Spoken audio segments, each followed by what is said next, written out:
Now, just 1 year since becoming leader of Fine Gael and almost 1 year since taking over as Taoiseach, Simon Harris is now 2 months into his new job as Tánaiste, Minister for Foreign Affairs and Trade and Minister for Defence. It's a brief that has not been quiet in the first 2 months, with the return of Donald Trump to the White House, the threat of tariffs looming, and war continuing in Ukraine and the Middle East.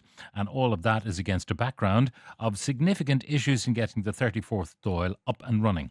I'm joined now by Tánaiste and Minister for Foreign Affairs, etc., Simon Harris. Good morning and welcome, Tánaiste. Good morning, Pat. Thank you for having me. I have to ask you, first of all, about the Business Post poll yesterday. A drop in support for your party of three points. Not the news you want coming up to Liberation Day. Well, look, I think we're about, 4.5 years out from general elections and local elections and European elections. And I think people will ultimately be judged at the end of this Dáil term based on what they have done for the Irish people in terms of delivery. And that's certainly where my full focus is on delivering for the Irish people. We got a mandate from them. We saw a lot of the pundits, we proved them wrong in terms of getting more votes in the local elections than any other party, more votes in the European elections than any other party, gaining seats in the Dáil, gaining votes in the Dáil and getting back into government. But now it's really about delivery. And quite frankly, until you're much closer to an election, polls are just interesting, but not profound. The message from the Business Post is Harris must slow his relentless pace to revive his flagging party. Well, no, I think what my party must do is deliver for the Irish people. And of course, the world is an extraordinarily busy place at the moment, both domestically and abroad, whether you look at the scale of conflicts, the impact of those conflicts, indeed on the European Union, indeed on our own country, and also a number of the very significant challenges coming up around trade and tariffs.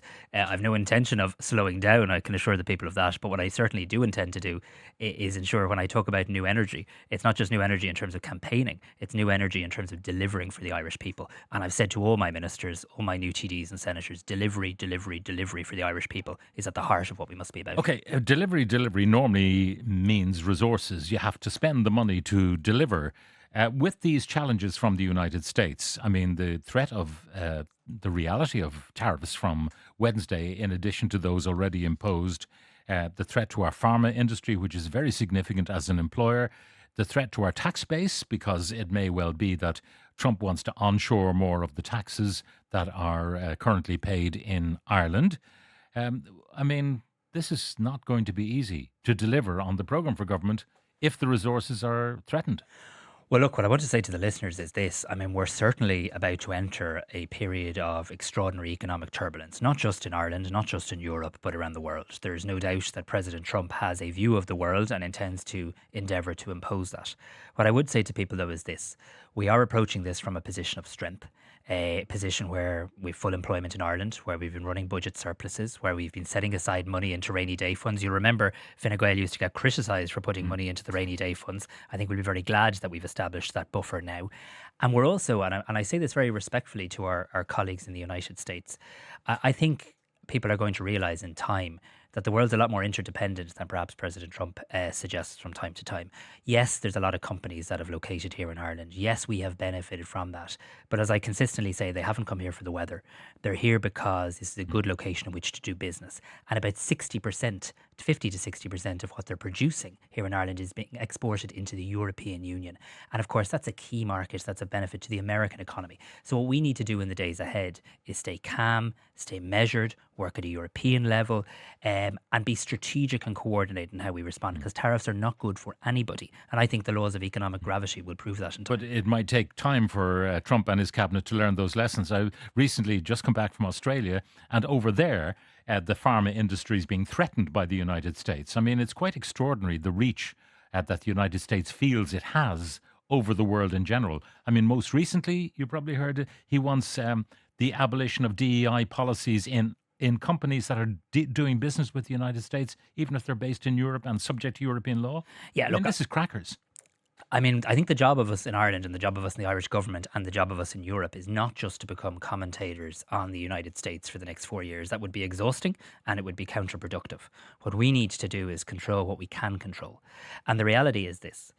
not just in Ireland, but in other countries across the European Union, including Denmark, including Belgium, including the Netherlands, Sweden. There's a very vibrant and strong pharma industry. And there's people working in those plants day in, day out, producing medicines and producing products that are good for people in Europe and good for people in the United States of America. The reality is the global supply chains are much more interdependent. If the view of President Trump and his administration is, there's companies in Europe, I'd like them back in America, on one level, one can understand that view. On another level, though, it misses a number of realities. We live in a very globalized world. And actually, a lot of what we're producing in Europe is actually going back to American factories for value added. Irish pharma companies or pharma companies based in Ireland are paying royalties to the United States. So my message to the people of Ireland is this. Yes, we are entering a time of extraordinary economic turbulence. And we're in no way complacent about that. We're working around the clock on that. But what we've got to do here is be calm and be measured. We've got to work at a European level. We're part of a market of 450 million people in Europe. We'll have this announcement, what President Trump calls Liberation Day, on Wednesday. And we will survey that situation then. And then the following Monday, the 7th of April, next Monday, we will have an EU Trade Council meeting in which I'll represent this country. And we will work at an EU level to see how best to respond. And the aim here has to be simple. To navigate and negotiate, to get the United States around a table, not get into tit for tat, but to try and sit down and find a way This sounds forward. like appeasement to me. No, what We won't punish you. You're punishing us. We're not going to punish you. Oh, no. Why not? Because the only thing a bully understands is being bullied. Well, I'm not going to use that language, but let me be. I can. You can, but I'm not. But what I am going to say is this: of course, the European Union will have to respond. Absolutely, the European Union is a major economic bloc, and I believe the United States needs the European Union. It is good for the US economy, 1.6 trillion euro worth of trade between the EU and the US every year. But what I'm saying is, in how we respond, we have to be intelligent and we have to be strategic, because any response has to be about ending the trade war, not escalating it. It has to be about getting the United States and the European Union around a table. When I spoke to the US Secretary of Commerce, Howard Lutnick, the other night, I made that point. Ireland and the European Union want to do business with the US, and we want to get around the table. How do you tell Lutnick and other members of the cabinet, including the man at the top, Donald Trump, that they're wrong without forcing them to admit they're wrong? Because that's the one thing he won't do. He won't say, I made a mistake. I am wrong. My economic policies are daft. He won't say that. So if you want to reverse this rather bizarre course he's taking, you've got to do it in such a way that he feels he's won something. Well, look, in any negotiation and in any engagement around trade policy, of course, there should never be a winners and losers in negotiations. Everyone needs to feel they get a fair outcome. And what I would say is this: the European Union wants to do more trade with the United States. We want to buy more products from the United States. We want to do things that are good for the US economy as well as the EU economy. What we need, though, is clarity and certainty. What we've heard so far is rhetoric or headline announcements or announcements about announcements that may come on Wednesday. Really, once Wednesday comes, the curtain is pulled back. We see clearly what President Trump intends to do from a policy point of view. And then what I hope, and I said to Secretary Lutnick, is there needs to be time then for engagement and negotiation. What you've seen from President Trump is he's often announced things but said we will implement them at X date. What Europe will want to do and what Ireland will want to do is use that time to engage and negotiate and get to a good outcome. And the other point I make when I talk to everybody in the US administration and everybody in the United States is Irish companies are now creating a hell of a lot of jobs in America. We are now the 6th largest foreign direct investor into the US, and there's around 200,000 people who'll get out of bed in the United States today. He doesn't appreciate that. And you can make that point, but it's not going to do us any good. He'll just say, so that's great. The American market is great, and that's why you're there. You at least you're making your money and your profits and paying your taxes in America, but you're here because we're good for you. That's what he'll say. And we'll respectfully say they're here because we're good for them. The point I'm making is it is a two-way bilateral relationship. And I do think there's an appreciation amongst in the United States of that point, and it's a point we're going to consistently make. Some of what is said about Ireland is very much of the times gone by. This is not just about US companies creating jobs in Ireland, though that's important. It's now about Ireland playing a very important role into creating jobs in the US too. The Prime Minister of Canada has said the old relationship we had with the United States is over. I mean, is that what the world is facing, to admit that the country they thought was friend is in fact at worst foe and at best indifferent to us? Well, our relationship with the United States is so historic and enduring, and it will endure this period of time. Of course it will. The bonds are close between our peoples and our economies. But it's certainly true that it's likely to change. I mean, when you see the position being adopted by the United States on a number of key issues, voting in a very different way to Europe at the UN in relation to the war in Ukraine, wanting to withdraw from climate agreements, it is no longer the relationship that we've been used to. And we do need to navigate that. In many ways, we've been through a lot of crises in Ireland over the last decade: Brexit, COVID, the financial crash. In many ways, this is perhaps most like Brexit, in the sense that it's going to require navigation and negotiation. But the relationship will endure because it is interdependent. No, who knows? And this is one of the issues they have in the United States. People are unwilling to invest in the United States at the moment. I mean, the big American spenders, because they are concerned. They don't know which way this is going. And if, for example, you tell some car company, Volvo, whoever it might be, if you want to sell Volvos in America, you got to build them in America. That kind of relocation of plants can take, according to most experts, up to 7 years. Yeah. So in the meantime, every American pays $12,000 to $50,000 extra on a car such as that, except a Tesla. Yeah, I think you're right. I mean, there's a at some point the laws of economic gravity have to actually kick in here, because this President Trump got elected. He won the election, of that there's no doubt. But he also got elected promising people that he was going to try and help them with the cost of living.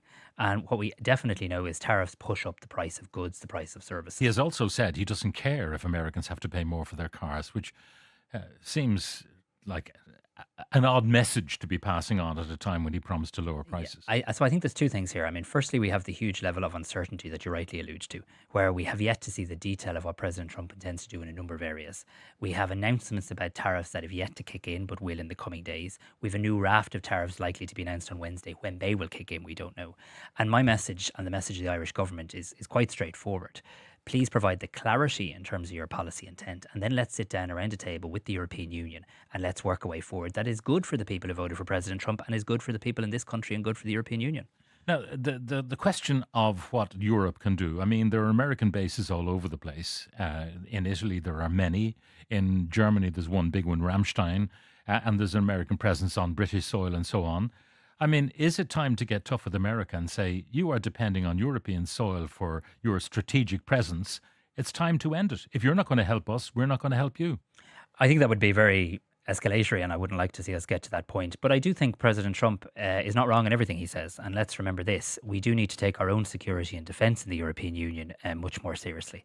And I'm a big believer in controlling what you can control. And there are certain things we can do in this country right now, and there are certain things we can do in the European Union right now to make ourselves more resilient.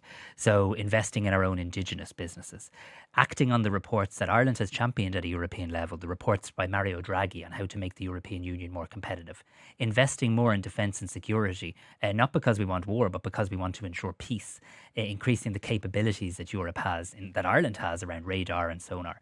So I want to come back to that point. I think it's deeply frustrating and exhausting if politics in Europe and Ireland for the next 4 years is going to just be about commenting on what happens in the Oval Office. Of course, that's extremely relevant. But if he's trying to interfere in the way we run our business in an orderly fashion, for example, those DEI rules which he wants abolished in European companies that want to do business with America.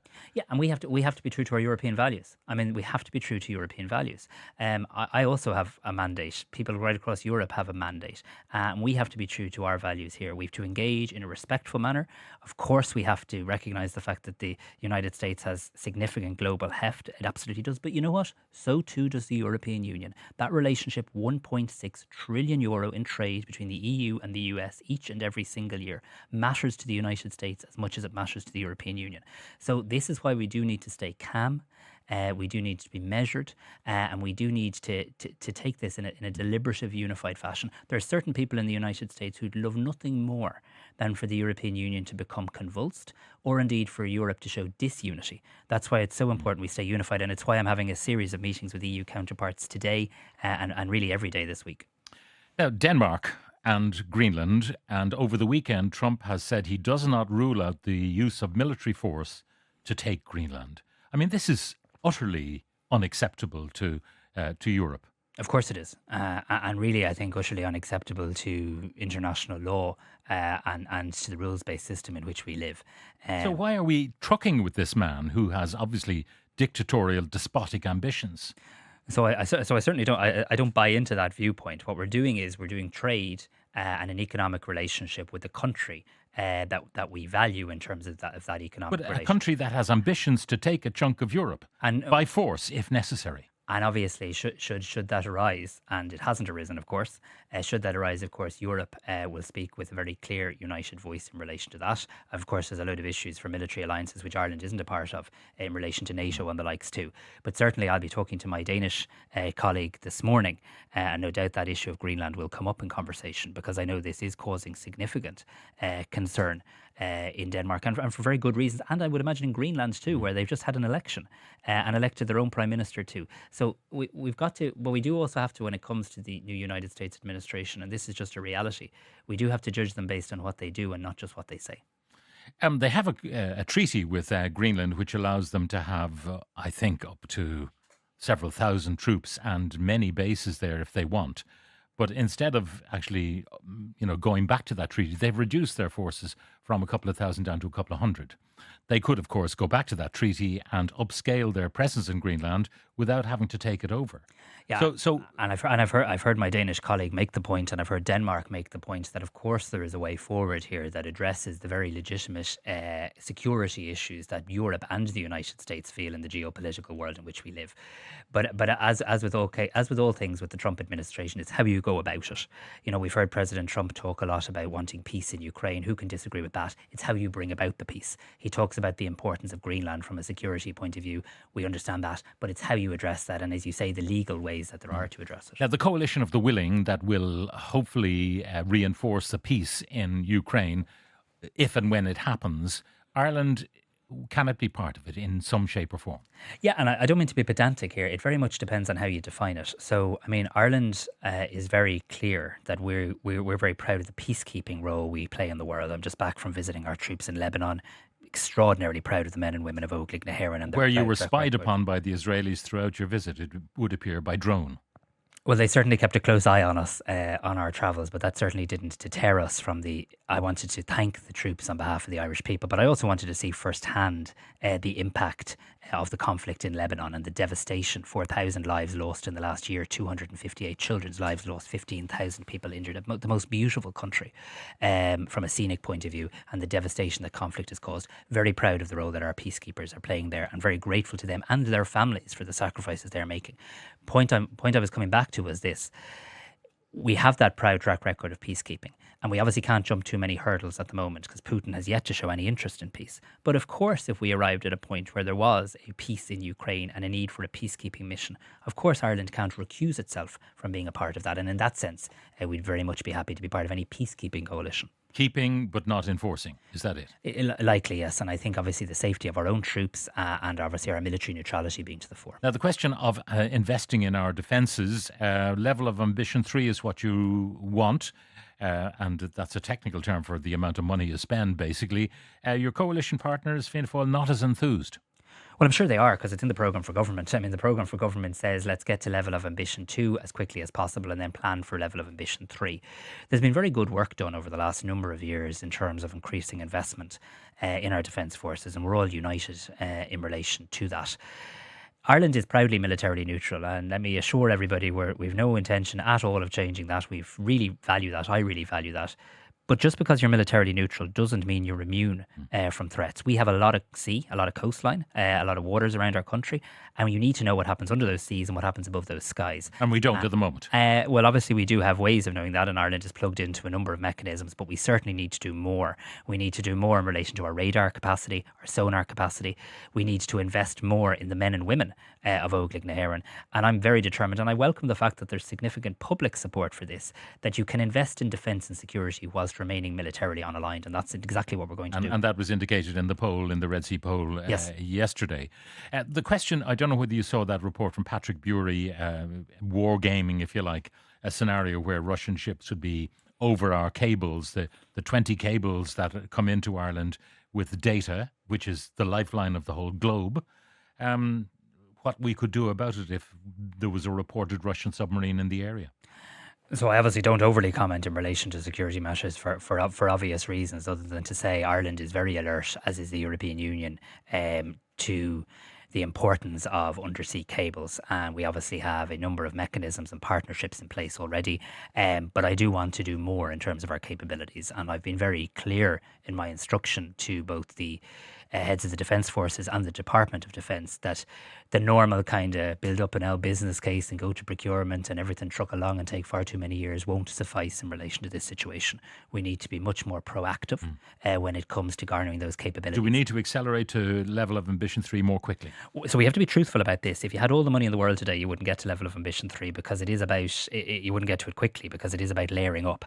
But year on year, we can make real progress. We're already making progress. We're spending 1.35 billion on defence this year. We're on track to reach that 1.7, 1.8 billion by 2027, 2028, which would basically get you to your level of ambition 2. And what I've asked my officials now to do is prepare a detailed implementation plan of how you'd go from there to level of ambition 3. X, are you still on X? I am. Why? It's a very good question, actually, and I asked myself this. On occasion because I am concerned about. I'm concerned in general about the social media algorithms and the likes. I'm on it, quite frankly, because I think it's always important on balance to be present. Where the electorate are, where the public are, where your citizens are. But I do find myself using more and more platforms and diversifying the platforms that I'm using. But it's the Elon Musk factor. You know, I know that a lot of people won't buy a Tesla because of, they are calling it, what is the swastika, because of his gesture, his Nazi gesture and so on, and his odd behavior, to put it quite simply. Well, look, I mean, I don't want to truck with anything to do with him. Well, I don't, in the role that I have, I don't like commenting on one individual other than to say, I do think it's important that Ireland and Europe, even in this turbulent world, stays true to our own values and our own position in relation to digital media. Digital media, social media has been a force for good in many ways, but it cannot be the Wild West and it cannot be allowed self-regulate. And I'm proud of the work that we're doing at a national level around our Commission of Man, our Media Commission, and the work we're doing at a European level. Regulation, of course, can never stifle innovation, but this idea of kind of no regulation and leave everybody at it is a danger to our children and potentially to our democracy. The final question is really a philosophical one, or maybe a historical one. Are you fearful that you might, and this Irish government and many European countries will end up on the wrong side of history? That, you know, we didn't stand up to Donald Trump. We worried about jobs and trade and taxes and tariffs and all the rest. Instead of looking at what's happening to the American country, it's becoming a dictatorship and autocracy before our very eyes. And it's not even a slow motion thing. It's accelerating, if nothing else. President Trump was democratically elected in the United States and is the democratically elected president of the United States. And he clearly won a mandate from the people in the United States. What I'm very clear about, not to be too philosophical or too much looking to history, but in the here and now, it is so important that Ireland stays true to its values, that Ireland acts in interest to protect its own jobs, investment, that we control what we can control, that we influence what we can influence, and that we don't allow ourselves become convulsed by noise from elsewhere. We're proudly members of the European Union, one of the most successful innovations in the world for peace and for economic and social well-being. We've got to continue to work closely on European unity. And you know what? I want the people of this country to know we will get through these times. We'll get through them together. We always do. And we keep at it day by day, calmly working our way through. Tánaiste, Minister for Foreign Affairs and Trade, Minister for Defence, Leader of Fine Gael, Simon Harris, thank you very much for joining us in studio.